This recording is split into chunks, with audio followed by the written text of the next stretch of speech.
What's up, Mets fans? Welcome back to Talking Mets It Rob with another Mets pregame show here right on the channel. How is everybody doing today on this Wednesday, August 23rd? And the New York Mets are looking to take Game 3 of the series against the Atlanta Braves in Atlanta to finally take a series against the Braves and somehow, some way go on that miracle run and make the postseason. Very unlikely, but they got to continue to win games. As you see on your screen, 7-3 in their last 10 games. It's very good play, but they actually have to be better. And we talked about this. They really have to go on a run where they're about 13 to 14 games over 500. I mean, they literally have to win about 80% of their games. And if their last 10 shows anything, that's close to 80%. It's about 70%. But they really have to go. I mean, there's 35 games left, if I'm not mistaken. Let's see, 35 games left, including today. So, I mean, can they go 25-10? Like, that's literally what they have to do. 25 wins would actually get them, let's see, would get them to 84 wins. And I said this before, that might just be enough to get to that third wild card spot. It's looking like more and more that 83, 84 wins is going to get that third wild card spot. Just 2 or 3 games over 500 to get into that third wild card spot. Is it likely? Probably not. Mathematically, yes. It's just a matter of being within a certain amount of games where they have to keep on going 7-3-10. Like, that actually might not be enough. They probably have to go 8-2 in every 10 game stretch. And it's not going to be easy. Obviously, they got to win tonight. And Jose Quintana, who has been very solid since coming back from the IL, they got a long road ahead. And 35 games left. They had breathing room a couple of months ago from June and July. And they never really, I mean, this is probably the best stretch of games they played probably since May. And that's why the problem lies where they are right now. Now, we could talk about the deadline. You could talk about, if they didn't make those trades and they didn't sell, it could have been different. Well, we were losing with them for 3.5 months with those players that we currently had.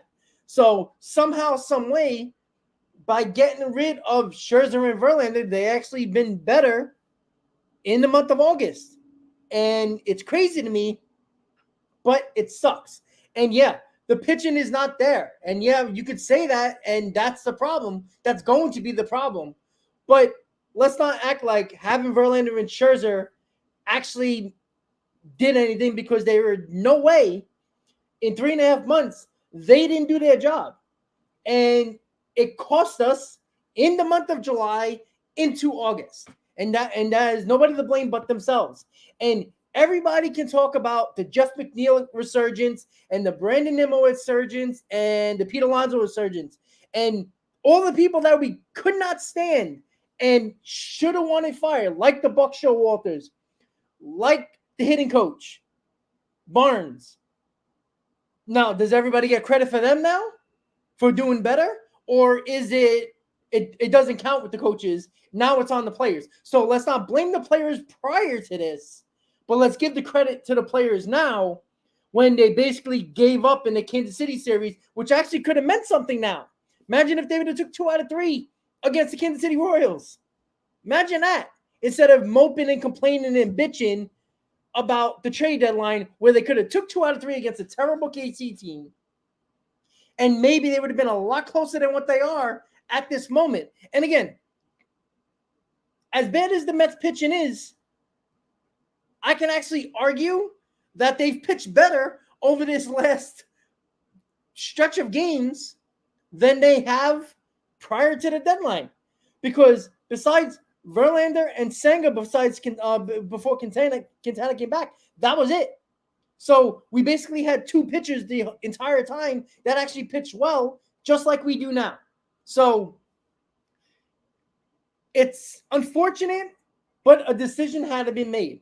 And if the Mets would have kept the team at what they were at the deadline, and they didn't make the playoffs anyway, now you have a couple of guys on 1-year contracts, and you pray to God that next year is different. And there is no signs of that.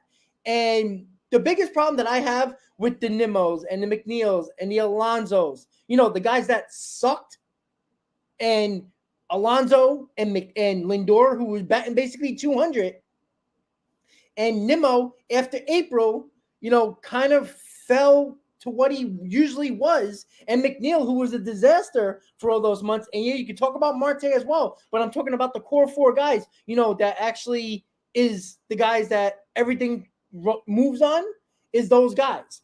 Where are those guys when the pressure's on? And you know what? Everybody's talking about it. The pressure is off, and all of a sudden these guys are hitting, actually playing the way they did last year offensively. Why did it take so long? So all of a sudden you're not listening to the coaches and the analytics now, but you were listening to it for the first 3 months? I just don't understand that. And I'm going to tell you, they are mentally soft, right? Yesterday, Alvarez twice came up in a big spot. And oh, by the way, Pete Alonso came up in a big spot and popped up. All right. So when the going got tough and the pressure got a little bit harder, he failed and they failed yet again. That was a game they should have. Look, McGill only gave up 3 runs, and the bullpen, that is basically a bunch of misfits, held the Braves to 3 runs. You got to win that ball game. You got to win that ball game. The Mets had numerous opportunities to win the ball game, and they didn't. Why? I'll tell you again. And sorry about the camera. The pressure, again, gets to them.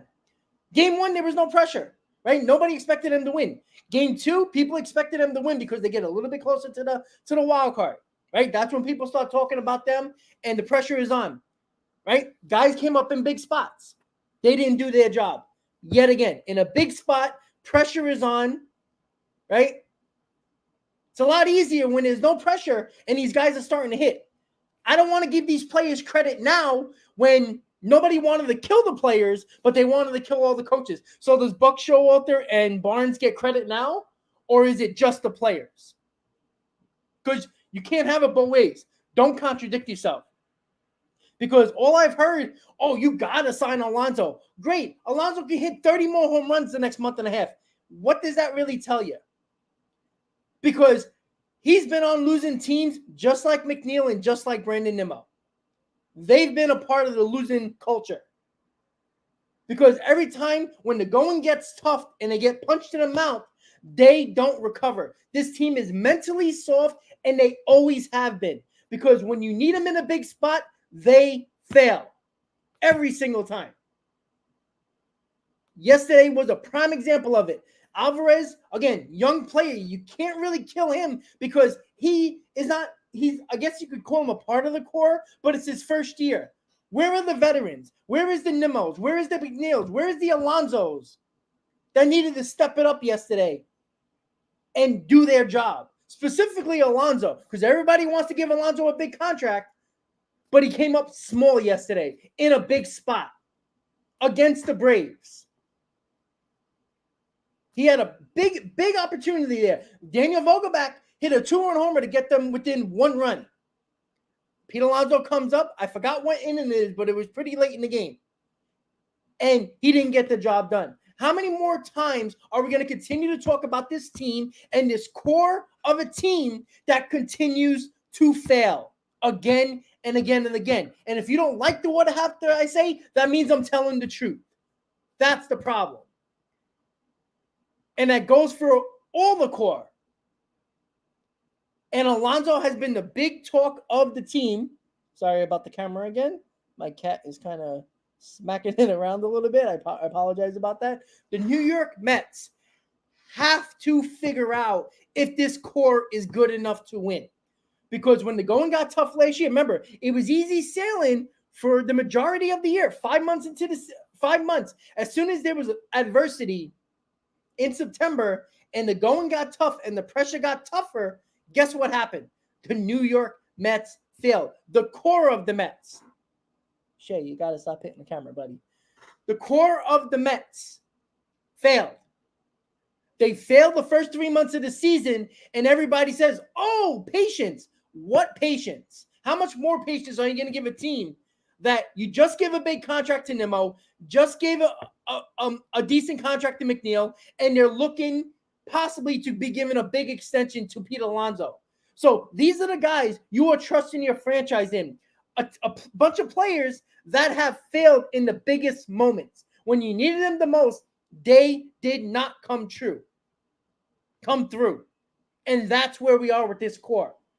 So for everybody who just says, oh, sign that guy, sign this guy, you have to sign extensions to Pete Alonso, because where are you going to get that production from? Well, yeah, that's fine. But give me 2 players that come through in the big spots, not a guy that can pad his stats, just like everybody complained about him with Lindor in 2021. That's all they talked about. Oh, he padded his stats at the end of the year in 2021 when nothing really mattered. But we don't talk about that about Alonso. Wait, you're not allowed to talk about Alonso because he's homegrown? Right? I want to win. I can care less if it's homegrown or not. All right? The biggest players in 86 were guys that were not homegrown Mets, right? The Gary Carters, the Keith Hernandez, those guys. Yeah, Doc Gooden was a big part of it. Strawberry and Mookie and all those guys. But let's not act like it was just them that did it. And we get so in love with homegrown players. I don't care. If you don't get the job done and you've had enough years to do so, look, it's not all Alonso's fault. It's not all McNeil's fault. It's not all Nimmo's fault. They were in a ownership that basically gave up those years where they were better. Well, Nimmo's better now than he was a couple of years ago, but McNeil and Alonso are very good. And you could have put people around them, and the Wilpons never did that, right? Steve Cohen in 2021 brought in Francisco Lindor. In 2022, brought in Scherzer. 2023, brought in Verlander. And it's not like he didn't bring people in, right? He tried to put more people around them, and they still failed. So is it the people they brought in, or is it the core that everybody loves and has to write? Everybody, oh, we have to sign Nimmo. Well, now you got Nimmo for 8 years. And he was the first one to sulk and hide in the corner after the deadline. So he's one of the culprits. Jeff McNeil couldn't get out of his own way, right? How ironic that all 3 guys that bitched and moaned because of the trade deadline were the biggest reasons why the Mets did what they did at the deadline. And then when the pressure is off, they start to hit again. So what is it? Did they stop listening to the analytics and the coaches and do their thing that they actually were good at last year? Well, why couldn't they do that in April, May, and June? What were they listening to the coaches? So now you don't listen to the coaches because you're upset. Or are they mentally soft? And when the pressure is off, it's a lot easier to hit a baseball than when the pressure is on. Because we saw it last night. The pressure was on. The Mets could have stayed 6 games out of a wild card spot with 35 games to go going into tonight. What happened? They failed in the biggest spots. And yes, it was the core. I can care less about the Mendics. I can care less about the Araús, or the Ortegas, and the DJ Stewarts. They're doing what they can. They aren't the guys that we're counting on now and into the future. The guys that came up, the Alvarez, who hasn't hit a home run since Kansas City, by the way. Another guy. Yes, young. Yes, rookie. He's going to go through growing pains. But you can't continue to go through growing pains and talk about playoffs and talk about postseason, and you're going to have guys that everybody wanted up. But in the biggest spots, they have to come through. And Alvarez has done good jobs in big spots, but he hasn't hit a home run since Kansas City, has been struggling. I mean, he's hovering around the Mendoza line soon, too. Like, how many more guys are going to continue to hit 200, and you're going to continue to want these guys up? Right? Brett Beatty didn't deserve to be at the major league level. He couldn't hit big league pitching. I can care less what his AAA numbers hit. We know he can hit AAA pitching. It's, can he hit big league pitching? Because that's what we need to know. The same thing with Alvarez. I think he can. I think Beatty can as well. But you can't talk about postseason and talk about playoffs or a run that they might go on this year. Sorry about that. This year, and talk about the kids.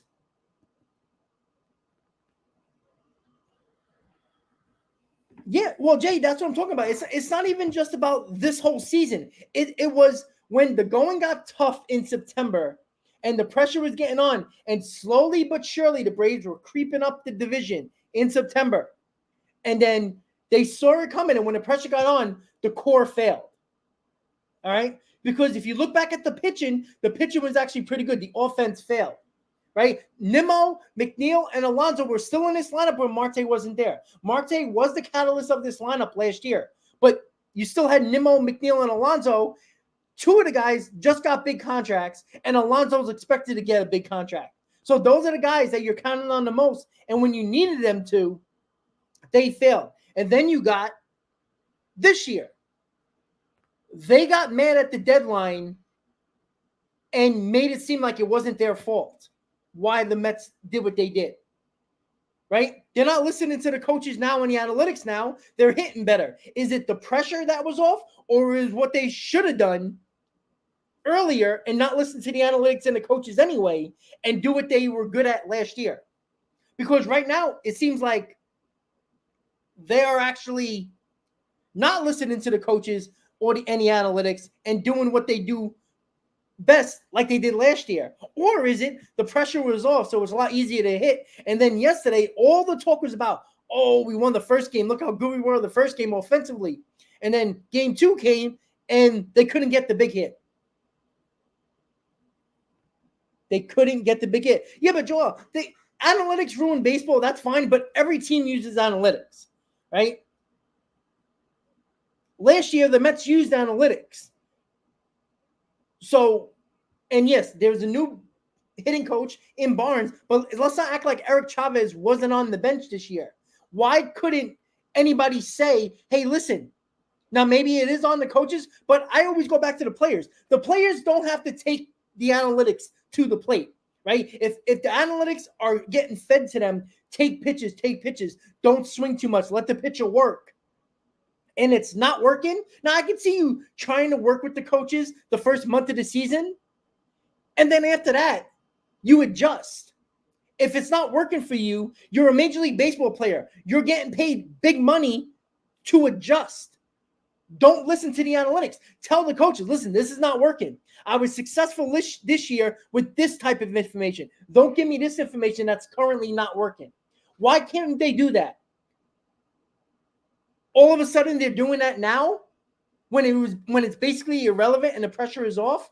That just shows me they're mentally soft. Because when the pressure is off, yeah, it's a lot easier. You're not squeezing the bat as harder. You're not tensing up when a ball's getting hit to you. It's a lot easier to catch those pop-ups or catch those line drives or step in his batter's box. I'm sorry. Yeah, Alan, that's fine. But they're actually, because the National League is so bad, is why, right? There's still people talking about the Padres going on a run. They're one game better than the Mets.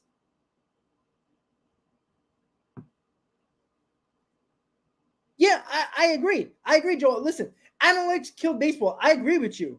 But they're all using analytics now. So to get away from that now, nobody's doing it. It's just a matter of, and again, I don't believe the best teams are basically, especially the players, are listening to analytics. Honestly. Right? You're going to tell me analytics wasn't a part of the Mets last year? Now, maybe it's different analytics that they were using. I mean, it seems that way, but it's up to the players to take that information to the plate. That's it.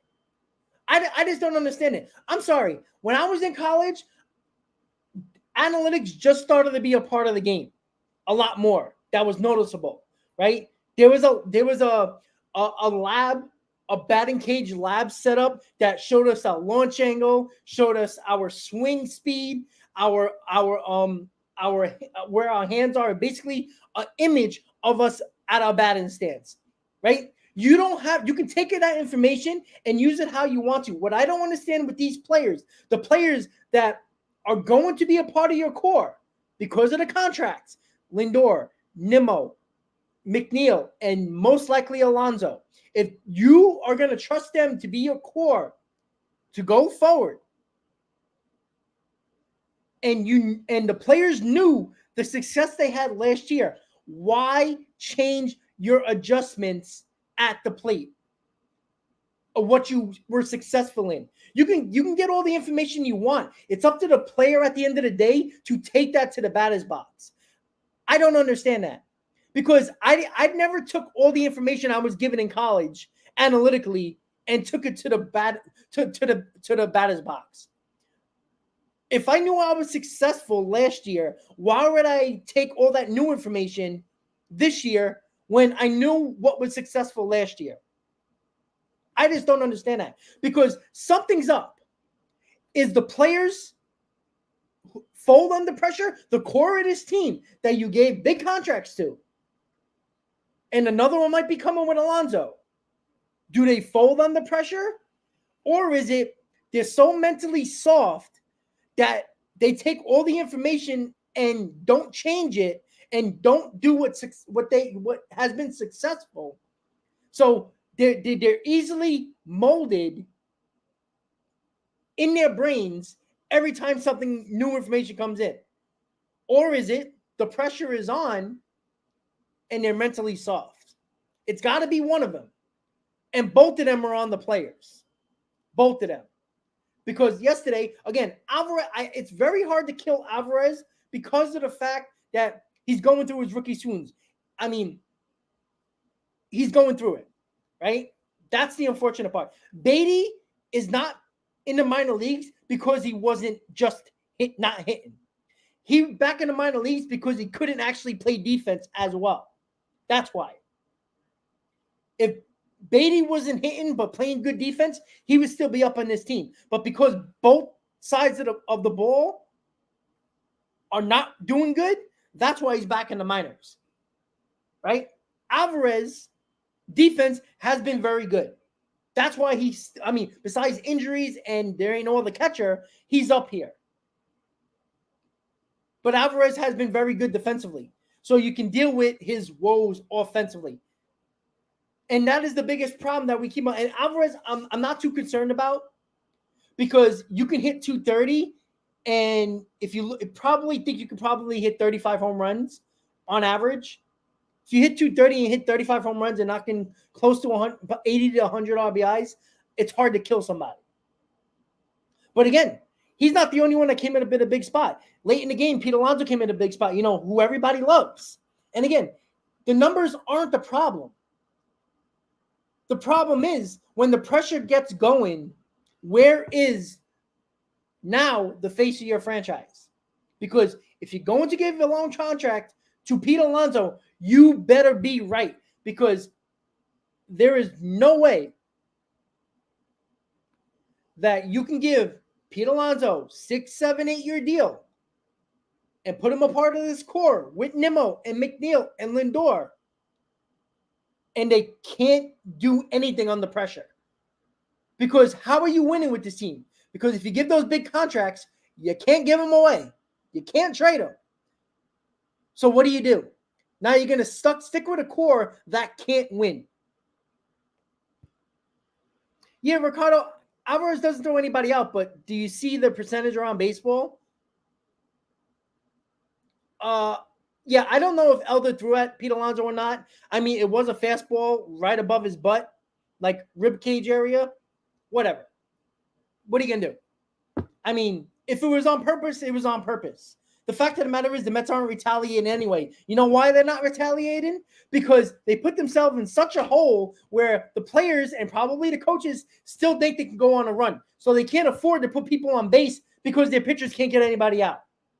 You can't put runners on against the Braves that constantly hit home runs against you. So you want to retaliate? Great. But the Mets put themselves in a position where they're not technically out of it, but they're kind of out of it. But if you talk to the players, they're still in it.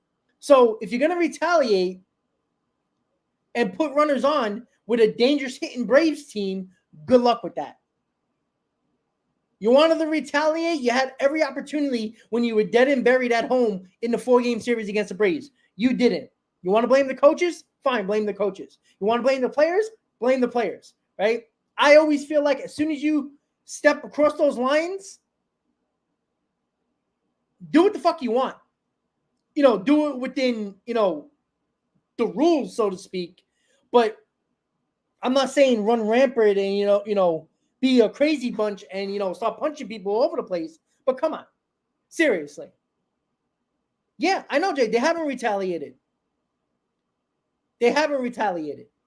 And again, there's spots to retaliate. The Braves can retaliate at every pitch, at every at-bat, and every inning. You know why? Because they're not worried about the division. Yeah, they're trying to get the best record, but they're not playing for much. The Mets, if you listen to the players, they're still in it.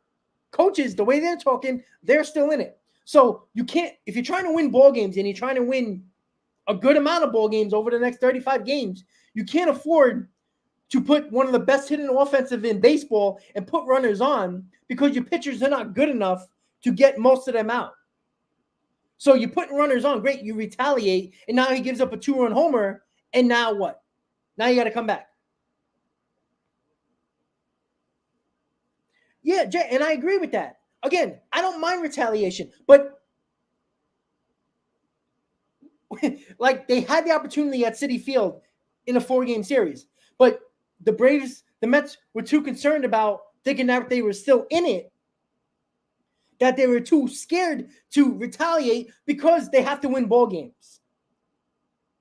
Right? The Mets retaliated last year. Remember, they got into a couple of, bench clearing brawls. Well, if you want to call it a brawl. And again, when it comes down to it, and we are where we are right now, 7-game backs of the third wild card with 35 to go, right?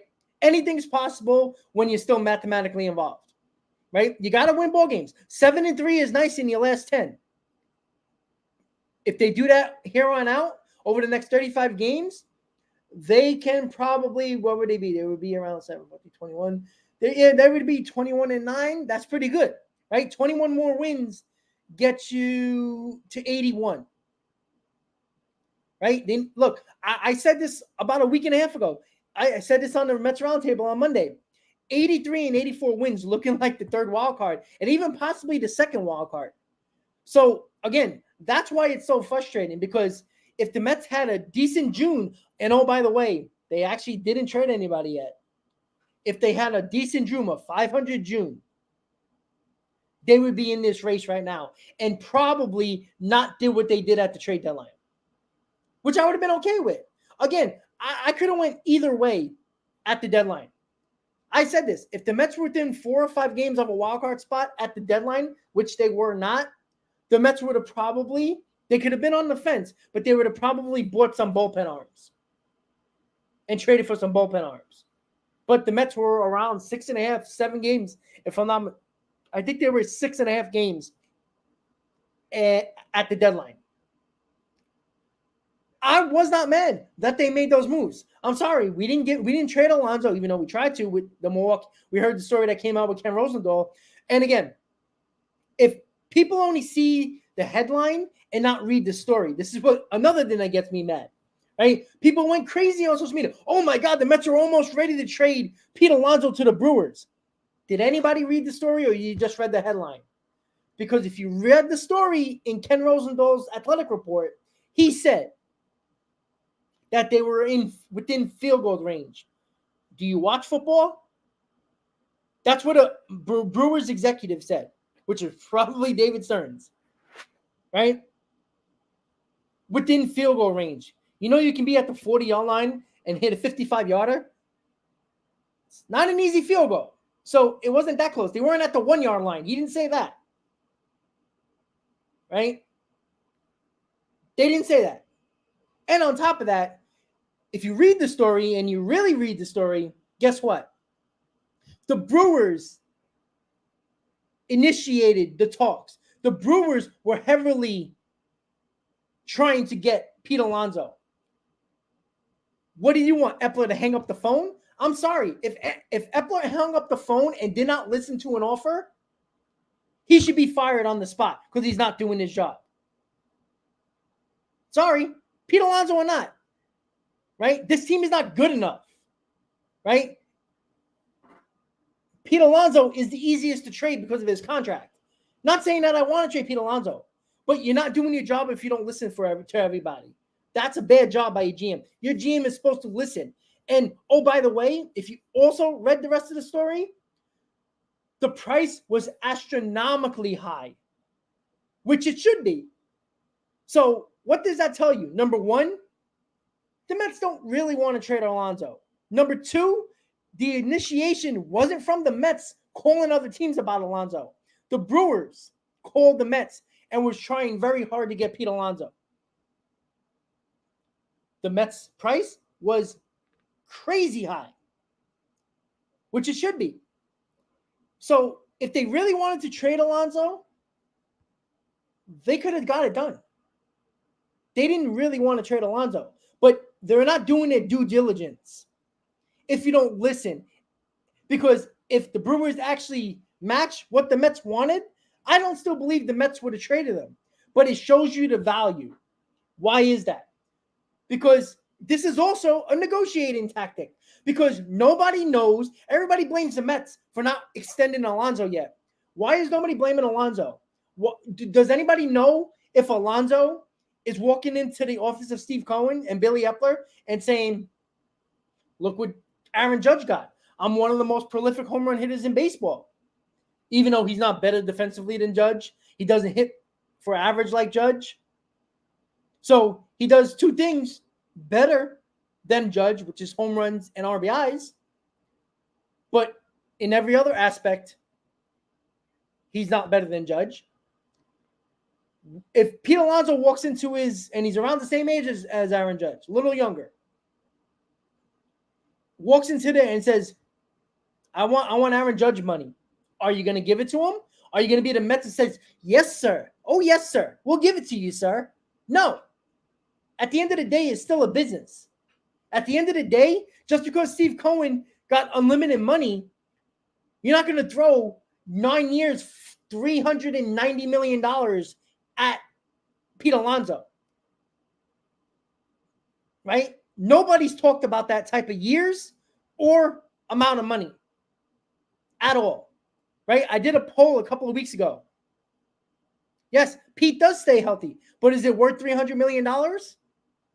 Are you willing to give him 8 years, $300 million? Because if he's asking for that, he's going to get a rude awakening. Yeah, Judge's contract going to be horrible, but why did we just assume Pete Alonso at 34 years old, 5 years from now, is it going to be just as bad? Yeah, again, Steven, but 5 years he's not taken. And I think the Mets, what they did with Michael Conforto, they offered him before the year started in his walk year. They offered him $100 million. He declined it and bet on himself. Why can't the Mets, who have unlimited money, Say to Alonso, do it for one more year in a contract year. You don't think the biggest pressure, Pete Alonso's going to have the biggest pressure in a contract year and trying to make the playoffs with the Mets. Right? Let's see what he does under the biggest pressure personally and team-oriented.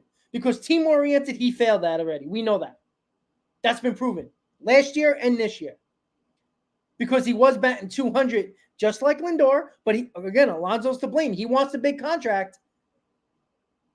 You batted 200 since May 1st until you started to get hot again. So you were non-existent for 2 months, almost a month and a half, when the Mets really needed you. You know, the face of your franchise. Yeah, Robert, I don't think he's taking 6 years. That's the problem. Yeah, but Game, this wasn't a Mets leak. This was a Milwaukee executive that leaked this information. I'm sorry. But if the Mets did what they did with Brandon Nimmo, people wanted them to extend Brandon Nimmo. They did exactly the right thing with Brandon Nimmo. They let him go to free agency. If the Mets really were never going to let Nimmo walk, what did they do? They gave him the most money in the most years. They saw what other teams were willing to give him and says, okay, we'll give you an extra year and more money. And he became a Met. Why can't you do that with Alonso? Why don't you tell Alonso, have another great year in your walk year? I mean, if it's not about money, then the Mets shouldn't be afraid. And if Pete Alonso wants to get paid the most, go find it. If a team, all you got to tell Pete Alonso, just like he told Brandon Nimmo, hey, listen, go into the open market, see how much you can get.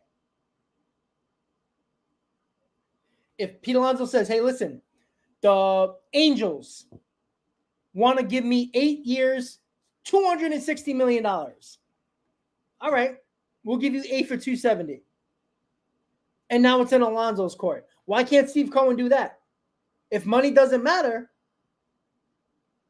and if it matters to Pete Alonso, then that shouldn't be too much of an issue. You'll get Pete Alonso anyway. Right? Don't think Steve Cohen is just stupid. He is strategic in his stuff. He was exactly right with Brandon Nimmo when it came down to it, right? Because he let Nimmo see his market. The market was pretty hot. There wasn't a lot of good center fielders out there. He came back to the Mets, and the Mets gave him more than what the other team did. It's not their problem. Yeah, but Game, let's not act like there wasn't other teams that were willing to give that money. If you go back to Scherzer, the Dodgers were willing to give Scherzer $43 million. The salary was the same. The difference was the Mets gave the extra year. That was it.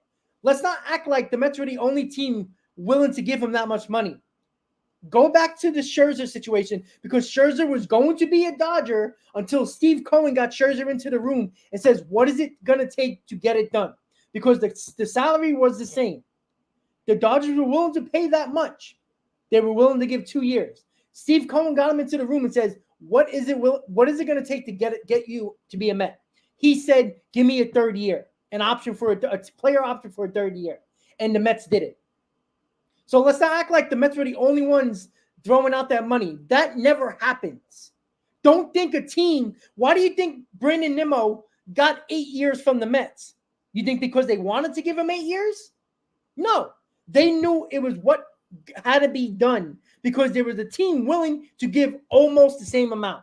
The same thing with Scherzer. Verlander was a little bit different.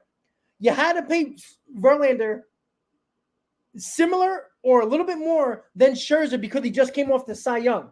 That is the market that was a part of the best pitchers on the market. That's what you're paying, right? The Astros didn't get Verlander because they weren't willing to pay that.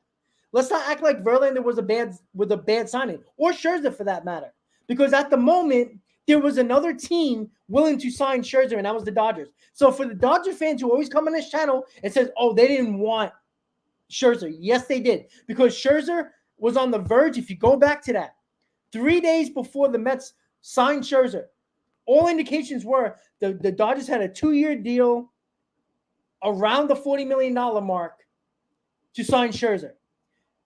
So the Mets had a similar deal until Cohen got into the room and said, Scherzer, what do you want? Scherzer said a third year. Cohen gave it to him. That's it. Like, let's not act like the team is just throwing years of money at players, because you're going to tell me Nimmo was worth 8 years? Absolutely not. But guess what? Nimmo was a free agent at the right time. There wasn't any center fielder better than him. And he went out there, saw the market for him, and came back to Steve Cohen. You know why he went back to Steve Cohen? Just like every other player will. What do they do? They go back to Steve Cohen and says, listen, this is what the team is offering. Apparently, there was a team out there, I don't know the name of the team, offered him 7 years around the same money. The Mets gave him an extra year. And that's why Nimmo's back. Why can't he do that with Alonso?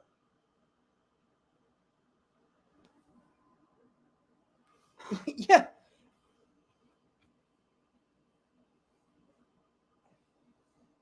Yeah. And Steven, exactly my point.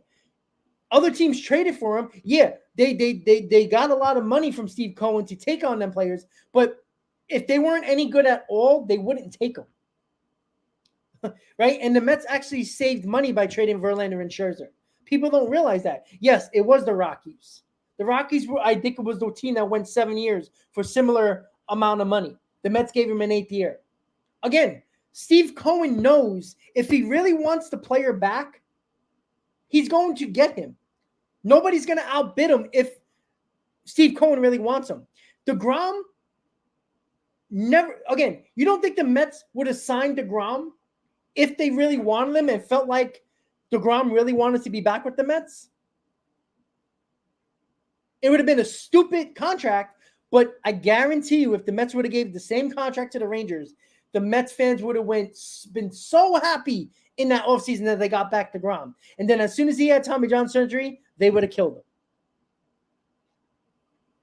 Yeah, Steven, yeah. You would love to have those guys on the Braves, right? But guess what? The Braves are not going to spend that type of money. That's why they have to, again, we talk about the Braves like if their prospects didn't work out, they wouldn't be a good team. Let's not act like the Braves didn't get extremely lucky that almost every one of their position prospects basically worked out. That's rare. You know, out of like a bunch of 7, 6, you might get 2. I mean, it felt like the Braves have every prospect. Acuna, Albies, Riley. Right? I mean, it felt Harris. It felt like those guys, and Swanson before he signed with the Cubs, right? That's rare that you get a handful of prospects, top prospects, all work out. Let's not act like the Braves didn't get lucky here. It took luck too, because they could have easily not stuck with Riley, who was struggling his first couple of years. Yeah, Steven, it is top notch, but they also had to get lucky because scouting can do whatever they want. There's no guarantee in any player that they're all going to work out. Name me another team that all their prospects basically worked out position player wise. That's rare. Baltimore's showing it, but let me see Baltimore do it like the Braves have done it and be consistently winning divisions and, you know, consistently win for a few years in a row like the Braves, right? And the Braves also made excellent trades with Murphy and Olsen, right? And they also got those guys on team-friendly contracts, right? Why doesn't Pete Alonso give the Mets a team-friendly contract? The Braves get everybody to do it. Nimmo didn't give him a team-friendly contract. McNeil did, but McNeil was much older. Pete Alonso is not looking to give a team-friendly deal. The players also have to be willing to work with the team as well. Right? Now, you could say that the Mets should have signed Pete Alonso a couple of years ago and bought out his arbitration years, but he also came up during the Wilpon era, and we all know that wasn't going to happen. So we'll see. We'll see. again, it's very rare that 5, 6 top prospects work out like the Braves have worked out. And you can give a lot of credit to the scouting department, the development in the farm system, absolutely. But there's still no guarantee that they're all going to work out. And it's rare that almost every one of their position top prospects worked out. And they so happened to know that these guys are going to be good and saw it and gave them and bought out their arbitration years for team-friendly contracts, right? You don't see team-friendly contracts for New York teams, by the way, because they know they can get the most money from the New York teams. Why doesn't Pete Alonso give a team-friendly contract? What about Nimmo? Right? DeGrom could have. He did it once, but didn't want to do it again. So let's not act like, yeah, Steven, it's very accommodating too. But again, they also had to get lucky because they could have gave Ronald Acuna the contract early and he could have been a bust. And then what? Right? The Braves have no choice but to give their accommodations and their team-friendly contracts to these players because they're not going out and signing Brandon Nimmo or Pete Alonso if he comes a free agent or Aaron Judge or Correa or Lindor, right? They can't do that. They can't give $250 million contracts, right? They're putting all their balls in their basket, all the eggs in a basket, and banking on those guys. And it worked out. Great for them. But let's not act like there wasn't a little bit of luck involved because it does take a lot of luck. So it's easy to say, oh, why didn't they give extension to Pete Alonso? It takes 2 to tango. We don't know if Pete Alonso was asking for $300 million in 8 years. The Mets aren't doing that. And I'm sorry. I wouldn't do that. You have to be smart at some point, too. Again, I love Alonso. I want him to be here. But we also have to be realistic. We act like the team is the only one that is dealing with this situation. The player can walk in just like Nimmo did. You don't think the Mets tried to extend Brandon Nimmo? Nimmo knew he was going to be the best free agent center fielder on the market. Why would he sign an extension? Jeff McNeil probably wasn't going to get 4 years anywhere else. So he took that team-friendly deal. You have to look at it both ways, guys. All right, guys, so the game is about to start. Let me give you the lineup before we call it a night. The New York Mets are looking to take Game 3 of the series, win the series against the Braves, and go 8-3 in their last 11. Let's look at the lineup really quickly if my phone actually loads. There we go. All right, guys. So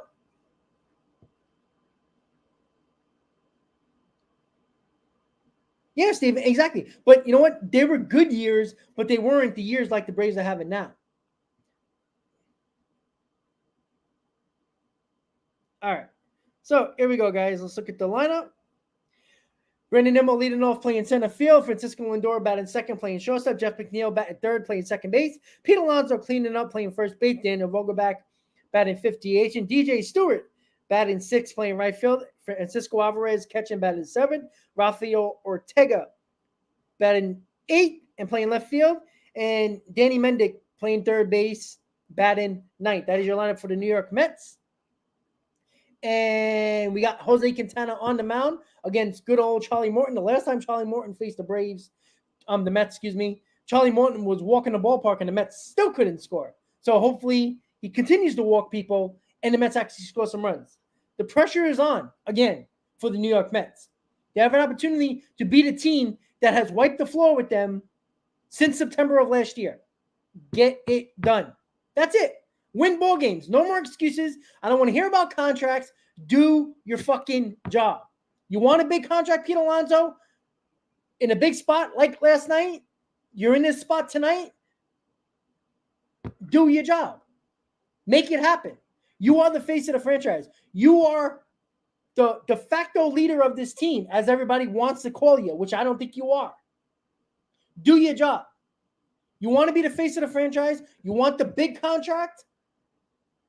When the pressure is on, do your job. And as Joel said, get her done. With that said, guys, as always, let's go Mets. Let's see if the Mets can win a series against the Braves. 35 games to go in the 2023 season. The Mets are 7 games back in a bad National League wild card, where 83 or 84 wins is probably going to get the third wild card, possibly even a second wild card. The Mets, to get to 84 wins, need 25 more victories out of 35. So that's 25-10. That's a tough go. Crazier things has happened. We shall see. As always, Met fans, let's go Mets. I'll see you next time. Let's win a series, boys. Have a great night.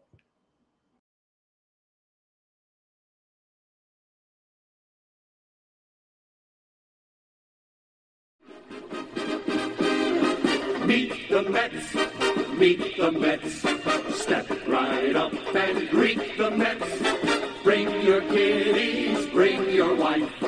Guaranteed to have the time of your life, because the Mets are really socking the ball.